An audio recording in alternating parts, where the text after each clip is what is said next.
আজকে সবজি মান্ডি থেকে কিনেছি এক বস্তা লঙ্কা 60 কিলো। তো চলো এই 60 কিলো লঙ্কা বেচতে কতক্ষণ লাগে দেখবো, আর বিক্রি করে কত টাকা লাভ হচ্ছে সেটা দেখবো। আর লঙ্কার সাথে সাথে আছে টমেটো 550 টাকার, আদা 700 টাকার, পটল 310 টাকার, আর রসুন 250 টাকার। আর এই সমস্ত মাল আছে আজকে 3260 টাকা। তো চলো এগুলো এখন বিক্রি করবো আর দেখবো কত টাকা লাভ হচ্ছে।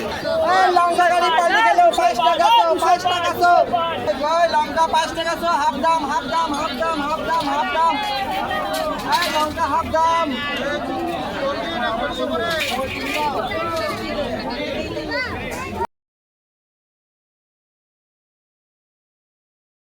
লঙ্কার দাম কম, লঙ্কার দাম কম, 5 টাকা 100, 5 টাকা 100, 10 লঙ্কা 5 হলো 100।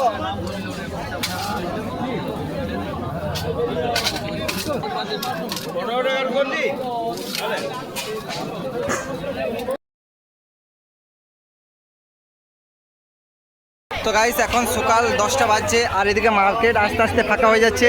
আর এদিকে দেখতে পাচ্ছ এখনও অনেক মাল রয়ে গেছে। তো লঙ্কা আজকে বিক্রি করছিলাম 5 টাকা 100 গ্রাম, আর আদা 100 গ্রাম 10 টাকা। তো এখন চলো দাম একটু কম করে দিই, আদাও 5 টাকা 100 আর লঙ্কা 250। তো চলো দেখি বিক্রি হয় কিনা। লঙ্কা 250, 5 টাকা 100, লঙ্কা 250 হয়ে গেল, লঙ্কা 250 করে 10।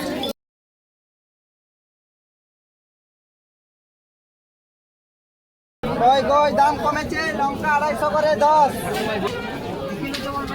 লঙ্কা 250 10, 250 10, 250 10, তোমার 100,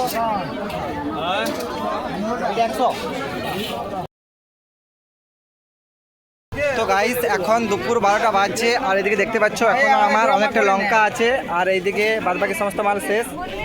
তো চলো এখন টাকা গুনবো আর দেখবো কত টাকা লাভ হয়েছে। তো গাইস আজকে বাজার খুবই ভালো ছিল, যার কারণে সমস্ত মাল বিক্রি হয়ে যায়। তো আজকে আমার মোট মাল ছিল 3260 টাকা। দেখতে পাচ্ছ 3260 টাকা গুণ নিয়েছি। তো 3260 টাকার মাল বিক্রি করে 780 টাকা লাভ হয়। আরও লঙ্কা আছে 5 কিলোর মতো, সেটাও লাভ। তো গাইস যদি ভিডিওটা ভালো লাগে অবশ্যই লাইক করবে আর বন্ধুদের সাথে শেয়ার করবে।